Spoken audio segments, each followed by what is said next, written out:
Mhm.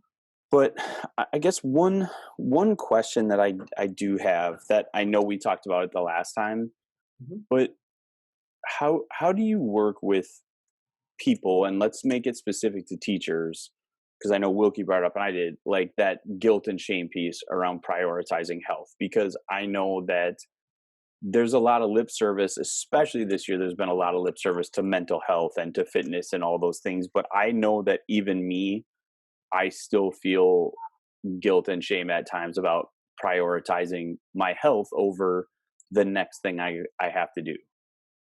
So how do you work with people to kind of overcome that?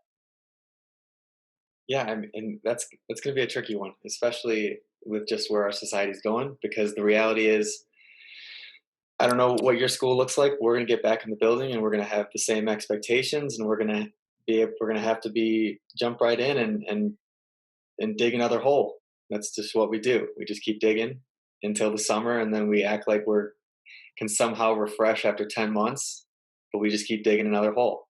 And it's unfortunately it's got to be a selfish choice, Mm.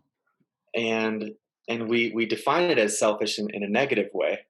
But I've heard it, and I saw it a lot during the pandemic, where it's like, school will go on whether you're in there or not.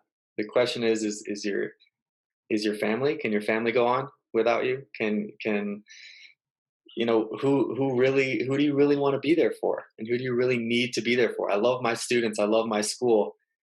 But when I'm most fulfilled is when I'm with my family and my wife, and Wilkie talked about with this days, this repetitive things where it's going through the motions. And yeah, we're doing great things for our kids, but I'm guessing during those days of going through school day after school day, you probably weren't as present with your daughter and your wife.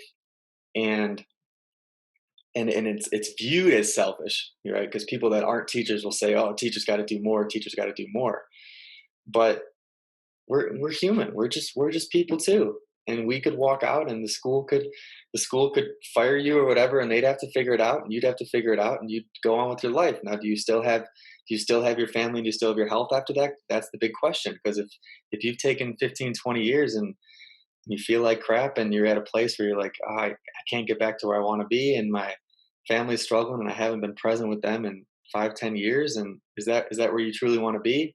But I created a kick-ass program. Maybe you did. You touched a lot of students' lives. That's amazing. It's Mhm. absolutely amazing. But is it truly what's going to fulfill you?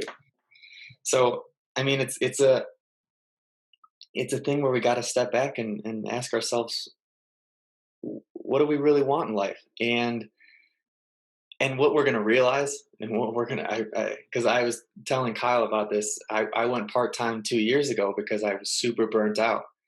And I'm still a part-time teacher. And the year before I went part-time, um, I made a conscious effort, and I was still a math teacher then before I became a health teacher. And I made a conscious effort that I was not going to take time to create any crazy lesson plans. It was like every day we're going to come in, we're going to do some whiteboard work.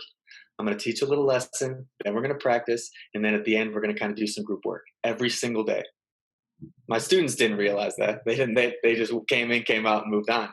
But I also said the only energy I'm really going to put out there when I'm at school is the 90 minutes that I'm with my students. I'm not going to put energy into lesson planning. If you guys want to come and you got to tell me when to be there, I'm not going to wait after school every day anymore. And those students said that I was their best math teacher. And I was like, whoa, yo, step back. Like, I wasn't doing anything crazy. I was just being there with you talking about math, you know?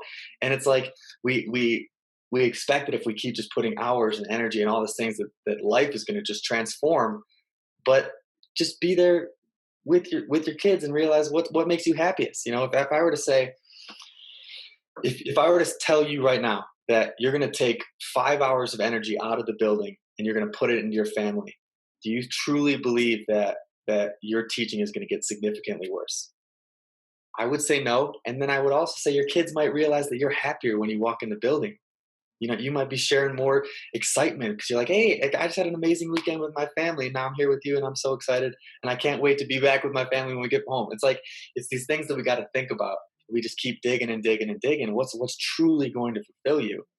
And hopefully you realize that you need that health, you need that energy to do the things you want in life. And then that will change that negative selfish idea into, you know what, I'm doing this for the people that I love and for who I want to be. And that's going to allow me to be a better teacher in the room. Because, just a quick side note, um, that's you being a role model to your students, right? We don't want to teach our kids that I need you to work 60 hours a week and that's how you're going to be successful. 60, 70 hours a week, your family life's going to struggle, your health's going to struggle, but that's how you be successful. We don't want to teach them that. And Mhm. yet we are role models to that every single day in the building. So Wow. that's a tricky, you know, that's a tricky situation